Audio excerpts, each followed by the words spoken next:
Hi, good morning, and welcome to another session, Rumination with Andrew, and welcome you to this program. Now, the WHO, that's the WHO, has been talking in recent times about a mysterious disease in China called Mycoplasma pneumonia. And we've got to dive a little bit into what is happening with this disease in China. And why China again? It's always mysterious to when one considers the fact that China is the epicenter or can be considered the epicenter of the respiratory diseases.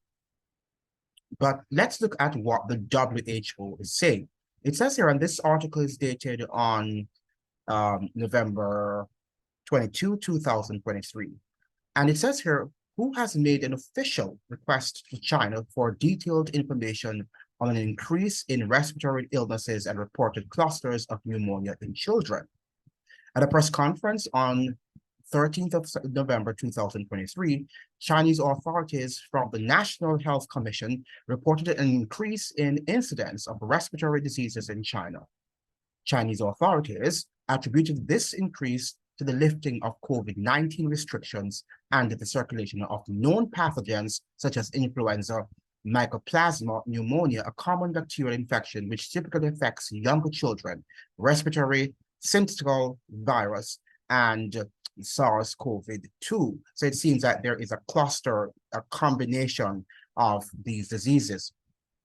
Authorities stressed the need for enhanced disease surveillance in healthcare facilities and community centers or settings, as well as strengthening the capacity of health system to manage patients. So two things what we're learning here, that this virus is now affecting children, right? So the virus is now affecting children, and that this is a cluster of diseases. So it means, therefore, that, it might be a combination, a merging of viruses, which seems to be mysterious in the way they are presenting the information. Now, let's look at an article coming from CNN and what they're saying, because the media is going to set the standard, as they set it for COVID. So we have to look at what the media is saying. Now, the media often do not have definitive scientific evidence, but they are the ones who set the standard, who set the trend, and people follow because most of us listen to our medias unquestioningly and uncritically. So, they tend to tell us what they want to tell us, what they want us to hear. Now, CNN here, I think this article was published on their website on, let me see the date here, November 28th, 2023. So this was recent. Hospitals in northern China and Beijing have reported a surge in the number of children with respiratory illnesses, including pneumonia. Last week, the World Health Organization, that's WHO, asked China to provide more information on the cases. Based on what is known thus far, how concerning are these cases? Why might there be a surge in respiratory illnesses? Should people traveling to China rethink their plans?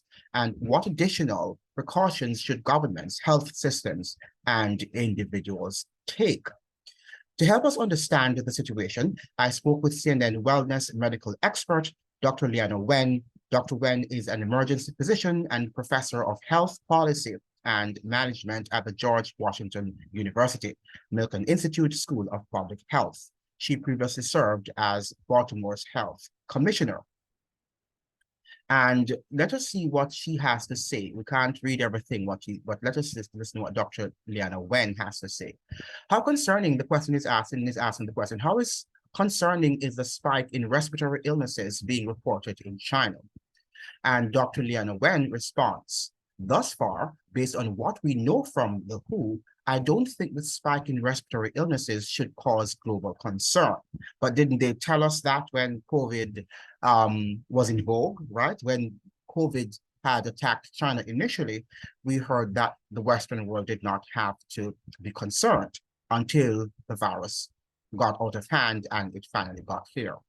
What would be most worrisome to the international medical community is if a new pathogen is emerging, as it did in the form of COVID-19 in the winter of 2019.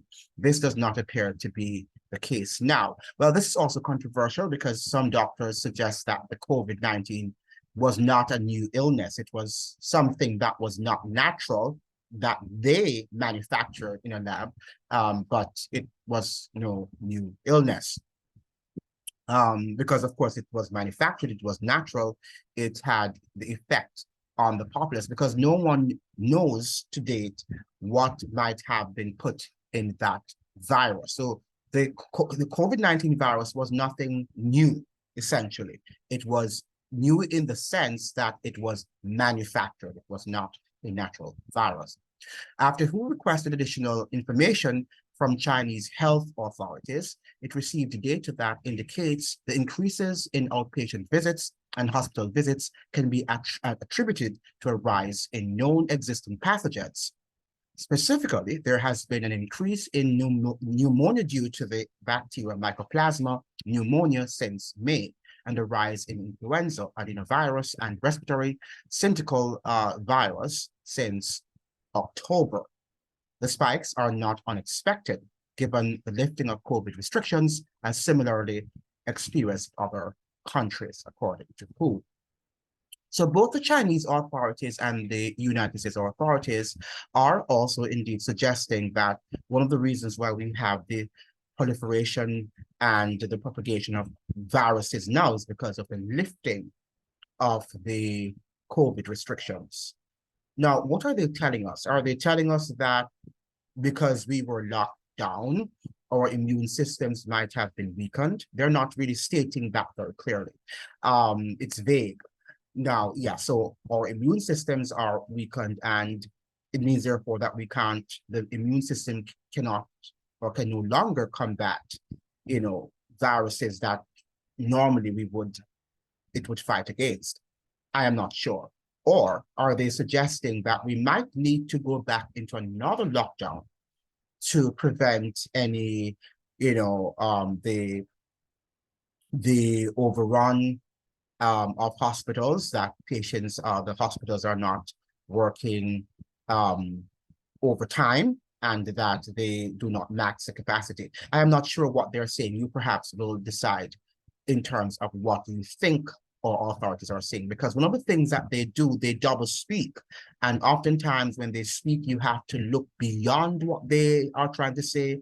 They're just using words. And you must be able to understand, right? And to perceive, right? To discern what they are trying to say, because our authorities, because they lie. When people lie, it's very difficult for them to be open with their words, right? They speak mysteriously in a way that's shrouded in darkness, everything is shrouded in secrecy. And ever since COVID, we're seeing that everything that our public health authorities are telling us is shrouded actually in secrecy, right? Nothing is stated very clearly, very succinctly, right? So we have to be very, very careful of what they're saying. When they tell you not to be concerned, don't put your guard down. You should be concerned. I'm not saying again you should be paranoid, but you should always be concerned, irrespective of what they tell you. Now, hear what they say that I think CNN, I think I'm still in the CNN. Why would China be seeing such a surge now? And Dr. Wen is responding. It's certainly crucial for WHO and other members of the international medical community to independently verify these data points, especially given Chinese authorities' delay in alerting the global community about COVID-19. However, the situation in China actually mirrors what happened in the United States and many other countries last year. Last winter in 2022, children's hospitals in the United States were inundated with kids who were sick with COVID-19, flu, RSV, and other common viruses. Much of the illnesses was attributed by the end of COVID-19 mitigation measures. So that's it. So the mitigation measures have affected us. in terms of it has had a negative effect on our immune system. They're not saying that, but that exactly is what happened.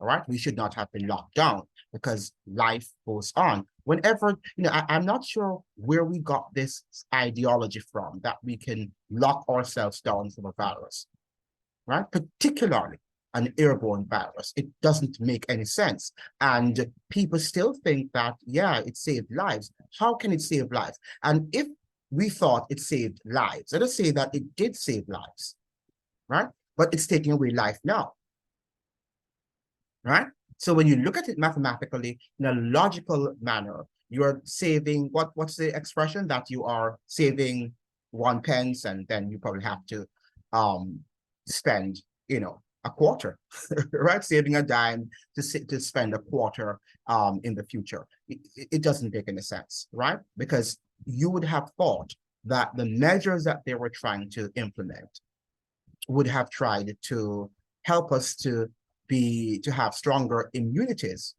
right? That's natural immunities, so that we could be able to combat diseases, all right? But they were trying to combat one disease and then at the expense of many diseases that would have been lurking because our immune systems were weakened, right? Because what we should have been working, being in the sunlight, right? And just not being so stressed. Many people were so stressed that it weakened, just the stress and the duress weakened severely their immune systems, and that was not good. And they're not saying that they're sorry. They're not asking us for their apologies. They're just telling us that that's what it is, and we should accept what they tell us. Now, during the peak of the pandemic, that is Dr. Wen still speaking, respiratory illnesses declined sharply, in particular, kids who otherwise would have gotten exposed to several infections a year didn't get sick. When mitigation measures were lifted, contagious illnesses tore through schools and daycares, leading to a surge in infections among children and thus also an increase in those who required hospitalization. China lifted its mitigation measures later than the US and most other countries. It makes sense that in the first full winter since ending zero COVID, they would experience a rise in respiratory illnesses like that which much of the world experienced.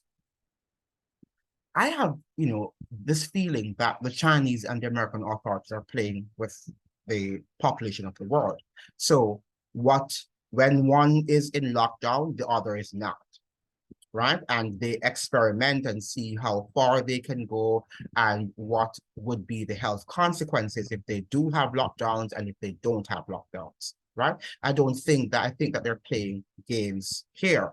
However, there is an element also that they seem to be at loggerheads, and the decisions, the medical decisions, because early on in the pandemic, we see where the United States followed basically the Chinese model of lockdowns, because we said that the lockdowns, the word for lockdown in Chinese is Feng Cheng, which means sealed city, right? And I did tell you in the previous video that the Chinese in their initial lockdowns, did seal off people's homes, right? And people weren't able to exit their buildings, their homes, to get fresh air. They were locked in their homes, right? And that is something that we need to understand.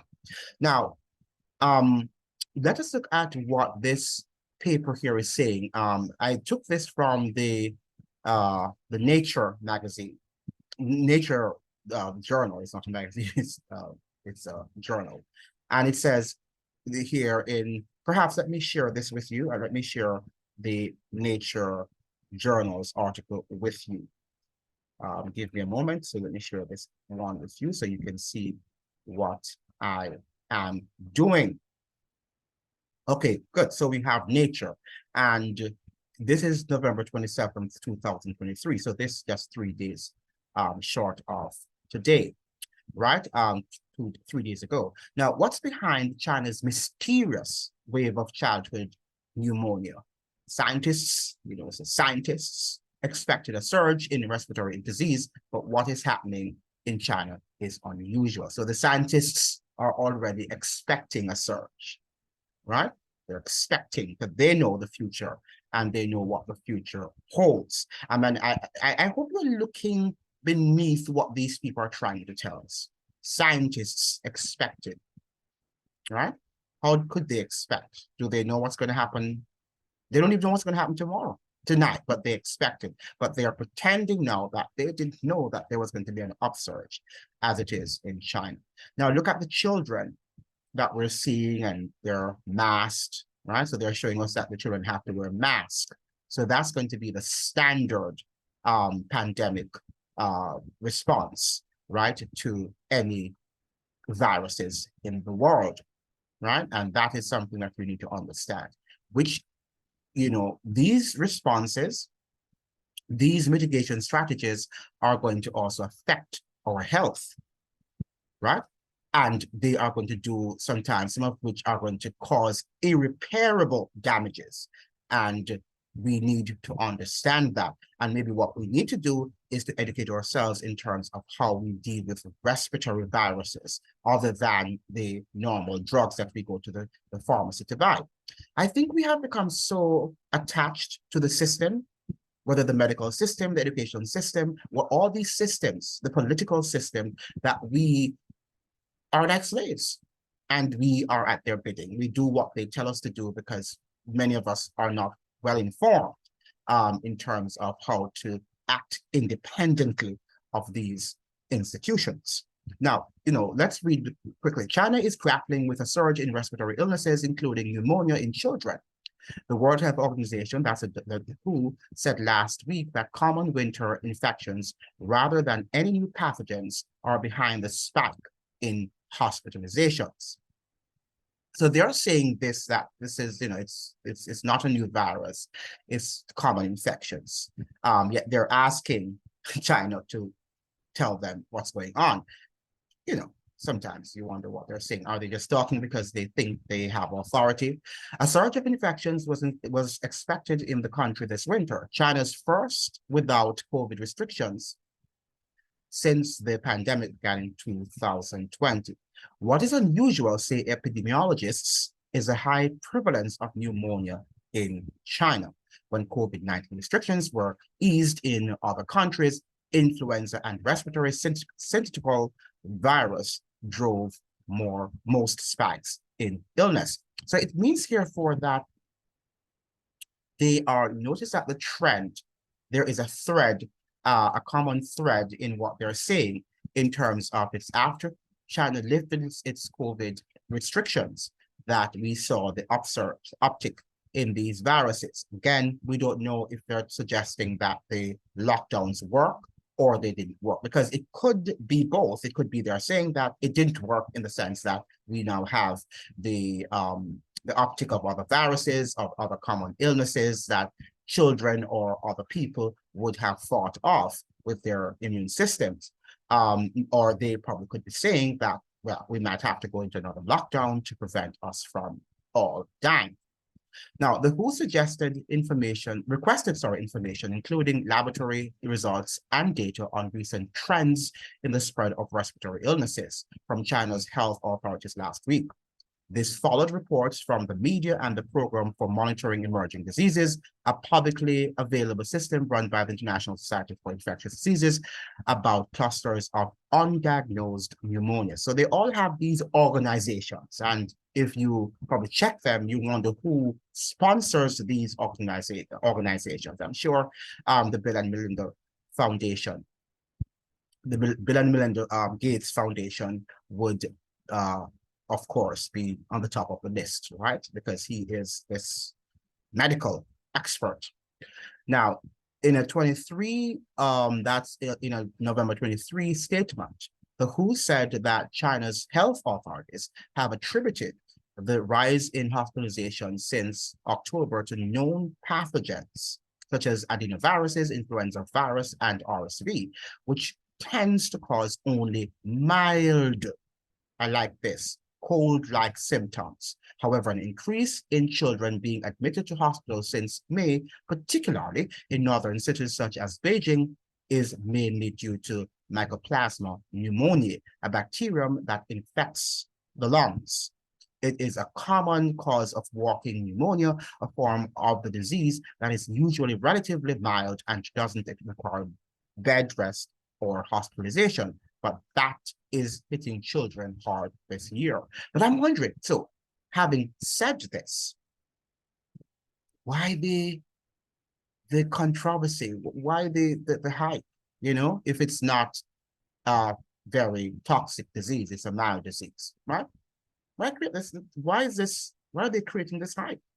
You know, why do they have to find out? Just tell people what to do to strengthen their immune systems, right? And how to combat if these disease affect their children, right? Create this all lot of noise. You know, when they do this, you know that they have an agenda, right? An agenda is clear, and we have to look at what they are doing. We do know that in the previous pandemic, children weren't affected as much as adults were, and they were trying to create this scare, right, among parents that their children have to be vaccinated against COVID when, you know, children were not impacted by COVID or hardly impacted by COVID. So it could be now. And I thought, you know, even then, when the pandemic was happening, that they were going to have something for children. Some scare was going to come afterwards because the children weren't affected. So you have to have everybody affected so that everybody can be vaccinated, including children. So I think that is the agenda. And we have to be careful. We must be careful. We must be vigilant, right? We must be vigilant. That's a biblical term used, that the enemy, that the devil, you know, walks like a roaring lion, seeking whom he may devour. And these people are behaving like the dragon, right? Like a roaring lion, which is the devil himself, seeking whom they may devour. And we must be aware of the strategies that they use and the tactics that they use to scare us and to make us afraid of what is happening in the world. So parents can be relaxed that this is not a toxic virus. It's not a deadly virus, so to speak. We still don't know, because, you know, these guys have a way of doing things. We don't know if diseases are being manufactured, what is natural now. Right now, you can't distinguish between what is natural and what is unnatural, right? A synthetic virus, you just don't know right now, because our authorities are always, for the most part, you know, lying and to achieve their own objectives. So often when people speak to me also, and let me try to clarify this for you. The government is not separate from private industries, right? The government and the private industries work together, right? They work together. So you must understand that. So don't tell me that the government told you this and, you know, you're believing what the government says because this is what the government says, and because it synchronizes with what the private sector or the private industries are saying, then that means it's truth. You know, you have to look beyond. It might be truth. You know, I'm not saying that the government is always lying, even though I can hardly say, you know, what they're saying that is truthful. You know, most of what they say are half truths and lies. All right. Okay, let's look at this. Before we go, I just wanted to share with you this statement from the faith I live by. Let me see if I can share this with you. Wow, yeah. Okay, so I'm sharing my screen with you. The faith I live by. All right, so this is the faith the name of it's a faith I live by. And this is like a you know, a daily book that you can read. I forgot what we call these books again. All right, so, but this statement is very, very important that you listen and that perhaps you read it. Satan works through the elements also to garner. No, let me see if I can get here.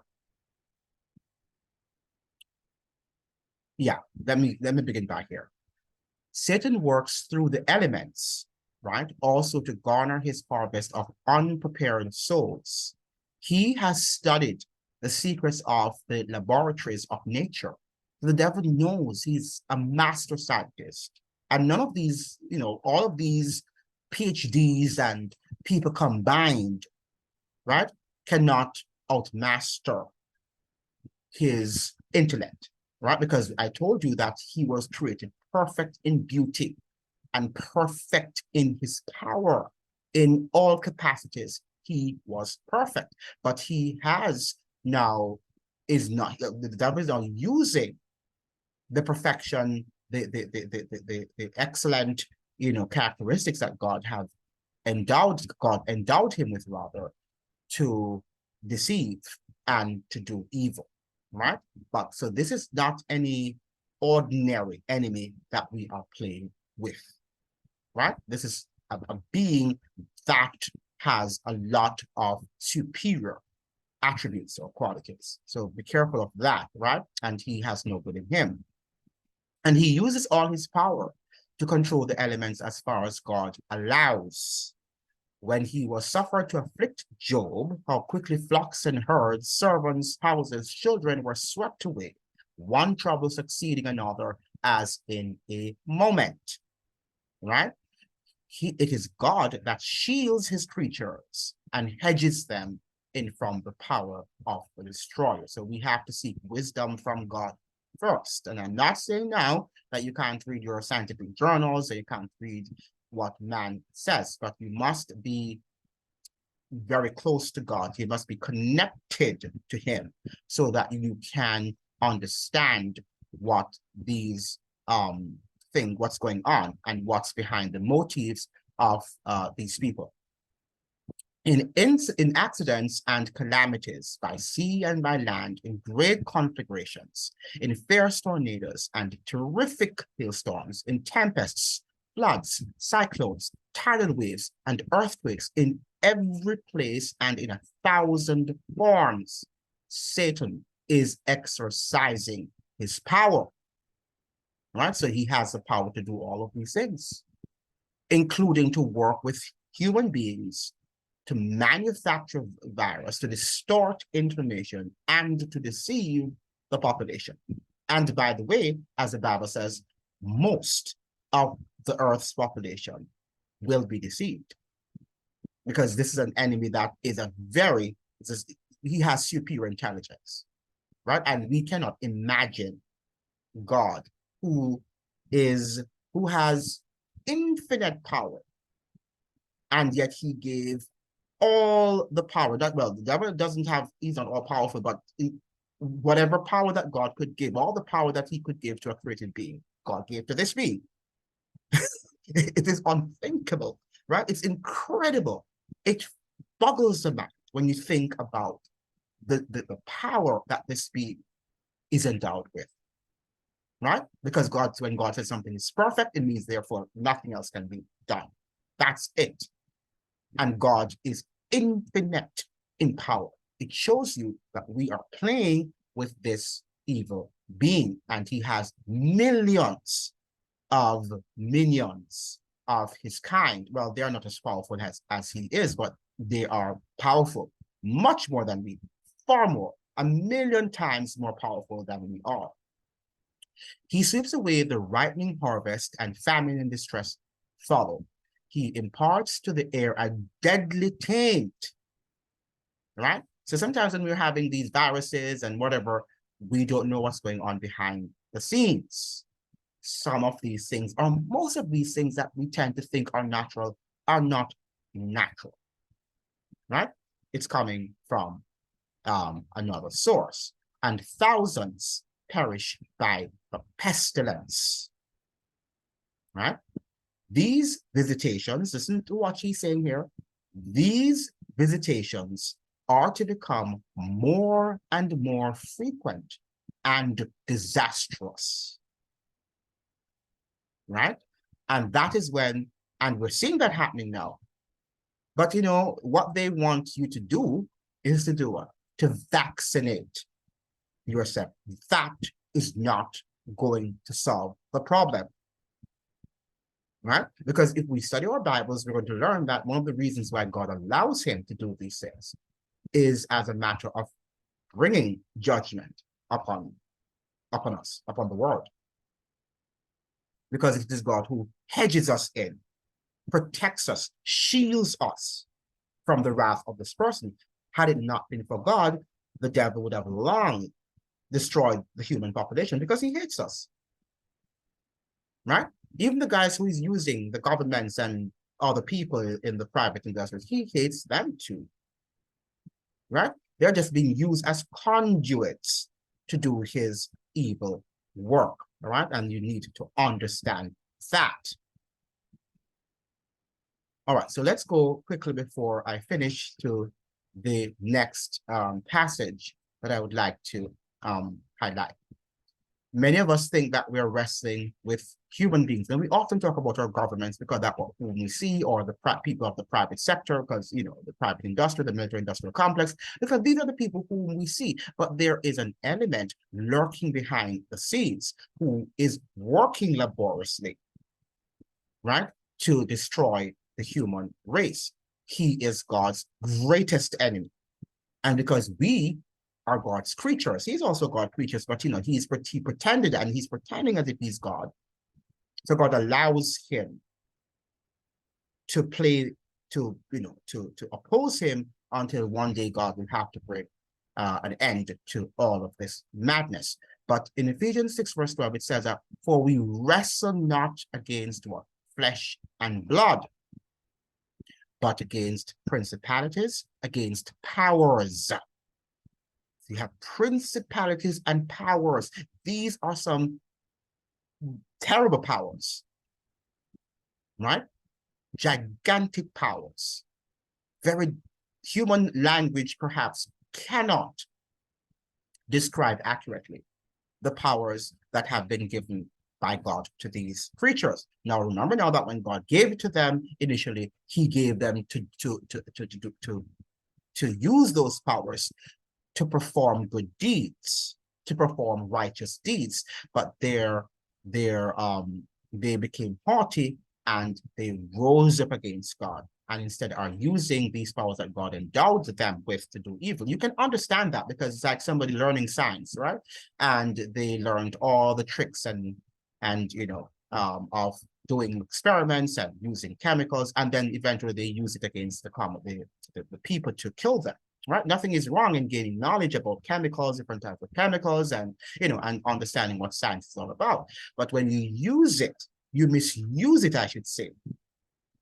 Abuse your knowledge of the science to hurt people, then that is evil. All right? Against the rulers of the darkness of this world, against spiritual wickedness in high places. So we must understand that we are not wrestling with Dr. Fauci's, right? Or with, the Xi Jinping's or the Bidens of the world, right?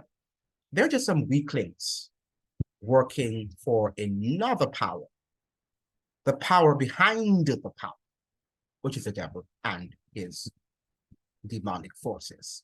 And we must understand that. And we are seeing clearly a diabolical agenda that is playing out right now before our eyes. So it's important that we become aware, and it's important that we learn to, take care of ourselves and not to rely on what we have learned in the formal education system, but to read as much as we can around different branches of learning, including science, and learn about natural remedies, the simple remedies that we can use to heal our bodies. And in my next video presentation, I think I would look at some natural remedies that can heal this mycoplasma pneumonia, right? So thank you so much for joining, and I look forward to seeing you in my next video. Bye.